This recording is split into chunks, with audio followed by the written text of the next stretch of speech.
Hey guys, welcome back to my channel. അപ്പോൾ ഇന്നത്തത് day 2 of 30 days ചലഞ്ചാണ്. അപ്പോൾ രാവിലെ തന്നെ വലിയ ഒരു ഇതില്ലാതെ തന്നെ ഞാൻ എണീറ്റു. അതായത് എണീക്കണമല്ലോ എന്നോർത്ത് എണീറ്റു. 7:30 ആയപ്പോൾ എണീറ്റിട്ടുണ്ടായിരുന്നു. അതിനുശേഷം ഞാൻ നേരെ പോയി കുറച്ച് വെള്ളം കുടിച്ചു. കാരണം നല്ല ഡ്രൈ ആയിരിക്കുമല്ലോ അപ്പോൾ നമ്മളെ മൗത്തൊക്കെ.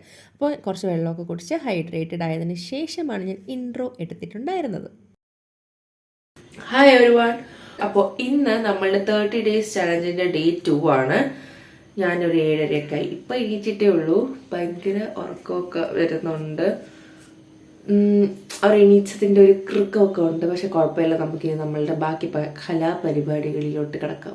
അങ്ങനെ ഇന്നലത്തെ പോലെ തന്നെ നേരെ ബെഡൊക്കെ ക്ലീൻ ചെയ്യാനായിട്ട് പോയി. ബെഡൊക്കെ ഒന്ന് ഒതുക്കാനായിട്ട് പോയി. ബെഡ്ഷീറ്റൊക്കെ ഒതുക്കിയിട്ടുണ്ട്. പിന്നെ ഞാൻ നേരെ പോയി ബ്രഷൊക്കെ ചെയ്തൊന്ന് ഫ്രഷായിട്ട് വന്നു. ഫേസൊക്കെ വാഷ് ചെയ്തിട്ടൊക്കെ വന്നിട്ട് ബാക്കി സ്കിൻ കെയറിലോട്ട് കടന്നു. സ്കിൻ കെയർ ഞാൻ പറഞ്ഞിട്ടുണ്ടല്ലോ, എനിക്കങ്ങനെ പ്രത്യേകിച്ചൊന്നുമില്ല. ഞാൻ അങ്ങനെ മോയ്സ്ചറൈസറും പിന്നെ കുറച്ച് ലിപ് ബാമും ഇടും. അത് കഴിയുമ്പോൾ തന്നെ എൻ്റെ സ്കിൻ കെയറും കാര്യങ്ങളൊക്കെ കഴിയാറുണ്ട്. അതിനുശേഷം ഞാൻ നേരെ പോയി ചെയ്തിട്ടുണ്ടായിരുന്നത് മെഡിറ്റേഷനാണ്. മെഡിറ്റേഷൻ ഞാനൊരു 10-15 മിനിറ്റോളം ചെയ്തിട്ടുണ്ടായിരുന്നു. കുറച്ച് നേരമൊക്കെ ഇരുന്ന് ചെയ്തു. പിന്നെ ഞാൻ കിടന്ന് ചെയ്തു. കാരണം ഇരുന്ന് ചെയ്യുന്നതിനെക്കാട്ടിലും എനിക്ക് കോൺസെൻട്രേറ്റഡ് ആയിട്ട് കുറച്ചുകൂടെ കാമായിട്ടിരിക്കാൻ പറ്റുന്നത് കിടന്ന് ചെയ്യുന്ന സമയത്താണ്. സോ ഞാൻ അതാണ് കുറച്ചുകൂടെ പ്രിഫർ ചെയ്യുക എൻ്റെ കാര്യത്തിൽ. ഓക്കെ, അപ്പോൾ നമ്മളുടെ മെഡിറ്റേഷൻ ഒക്കെ കഴിഞ്ഞിട്ടുണ്ട്. ഇനി എൻ്റെ പരിപാടി എന്ന് പറയുന്നത് വർക്കൗട്ട് ചെയ്യണം. പക്ഷെ അതിന് മുന്നേറ്റ് ചായ കുടിക്കണം. ചായ കുടിച്ചാലാണ് എനിക്ക് ഉറക്കത്തിൽ നിന്നൊരു ഉണർവ് കിട്ടാറുള്ളൂ. അതുകൊണ്ട് ഞാൻ ചായ കുടിക്കാറുണ്ട്. പക്ഷെ മാക്സിമം മധുരം കുറച്ചാണ് കുടിക്കുന്നത്. ഇന്നലെയും മധുരം കുറച്ച് തന്നെയാണ് കുടിച്ചിട്ടുണ്ടായിരുന്നത്. അപ്പോൾ ഞാൻ ചായ കുടിച്ചിട്ട് വർക്കൗട്ട് ചെയ്യാം. അപ്പോൾ വർക്കൗട്ട് ചെയ്യുന്നതിൻ്റെ കാര്യം, ഞാനൊരു സിംഗിൾ എക്സസൈസ് ആണ് യൂസ് ചെയ്യുന്നുള്ളൂ ഈ 30 ഡേയ്സിലും.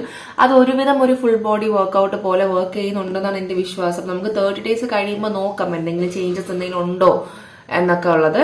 അപ്പോൾ എന്തായാലും നമുക്ക് കണ്ടിന്യൂ ചെയ്യാം. പിന്നെ എപ്പോഴത്തേയും പോലത്തെ ചായ കുടി കണ്ടിന്യൂ ചെയ്യുവാണ്. മാത്രമല്ല, ഇപ്പോൾ ചായ കുടിക്കുമ്പോൾ കൂടെ ചെയ്യുന്ന കാര്യമാണ് ടു ഡു ലിസ്റ്റ് ചെയ്യുക എന്നുള്ളത്. അപ്പോൾ ഡേറ്റും ഡേയും ഒക്കെ മാർക്ക് ചെയ്ത് ആദ്യം തന്നെ 3 അഫർമേഷൻസ് ഒക്കെ എഴുതിയതിന് ശേഷം ഞാൻ എൻ്റെ ഡേ എങ്ങനെയായിരിക്കണം, എന്തൊക്കെ ചെയ്യണം എന്നുള്ളത് ഒരു ക്ലാരിഫിക്കേഷന് വേണ്ടിയിട്ട് എഴുതി വയ്ക്കുന്നുണ്ട്. പിന്നെ ഞാൻ ചായ കുറച്ച് ഒരു ഭംഗിയിലൊക്കെ കുടിക്കുന്നതൊക്കെയാണ് കാണിക്കുന്നത്. അതൊക്കെ എന്തിനാണ് കാണിച്ചത് പോലും എനിക്ക് ഓർമ്മയില്ല. പിന്നെ ഞാൻ എക്സസൈസ് ചെയ്യുന്നുണ്ട്. ഈ ഒരു എക്സസൈസാണ് ഞാൻ പറഞ്ഞത്. അപ്പോൾ ഇത് ഞാൻ 20 എണ്ണം വച്ച് 5 സെറ്റ് ചെയ്തിട്ടുണ്ട്. അങ്ങനെ 100 എണ്ണം അങ്ങനെയാണ് കംപ്ലീറ്റ് ചെയ്തത് ഇത്രയും ദിവസം. ഇനി അത് കൂട്ടി വരണം എന്നാണ് എൻ്റെ ആഗ്രഹം. അതിനുശേഷം ഞാൻ ബ്രേക്ക്ഫാസ്റ്റ് കഴിച്ചു. ഇഡലിയും ചമ്മന്തിയുമായിരുന്നു. പിന്നെ ഞാൻ 1 മണിക്കൂർ, 1.5 മണിക്കൂർ പഠിച്ചിട്ടുണ്ടായിരുന്നു. കുറച്ച് നേരമൊക്കെ പുറത്ത് നടന്ന് പഠിച്ചു. പിന്നെ പഠിച്ചത് എഴുതി നോക്കി. അങ്ങനെ പിന്നെ കുറച്ചൊരു അകത്ത് നിന്ന് പഠിച്ചു. അങ്ങനെ കുറച്ചധികം നേരം തന്നെ പഠിച്ചിട്ടുണ്ടായിരുന്നു. ഇന്ന് പഠിച്ച കാര്യം ക്ലാരിറ്റിയോടെ പഠിക്കാൻ പറ്റി. അതാണ് ഇന്നത്തെ ദിവസത്തിൻ്റെ മെയിൻ പ്രത്യേകത. അങ്ങനെ ഇരുന്നിരുന്ന് ഉച്ചയായപ്പോൾ ഞങ്ങൾക്ക് വീണ്ടും അടുത്ത് തന്നെ ഒരു സംഭവം ഉണ്ടായിരുന്നു. അപ്പോൾ അവിടെ പോയിട്ടാണ് സദ്യ കഴിച്ചിട്ടുണ്ടായിരുന്നത്. പിന്നെ ഞാനൊരു കട വരെ പോവേണ്ടി വന്നു ബുക്കൊക്കെ വാങ്ങിക്കാനായിട്ട്. അങ്ങനെ ബുക്കൊക്കെ വാങ്ങിച്ച് തിരിച്ച് വന്നതിന് ശേഷം ഉടനെ തന്നെ ഞാൻ വീണ്ടും ആഹാരം കഴിച്ചു. കാരണം ലേറ്റ് നൈറ്റ് കഴിക്കുന്നതിന് ഞാനധികം പ്രോത്സാഹിപ്പിക്കാറില്ല. 5 മണിക്ക് മുന്നേ തന്നെ ഞാൻ ഫുഡ് കഴിച്ചു. ഞാൻ രാത്രി ആയപ്പോഴാണ് പിന്നെ വീഡിയോ എടുത്തിട്ടുണ്ടായിരുന്നത്.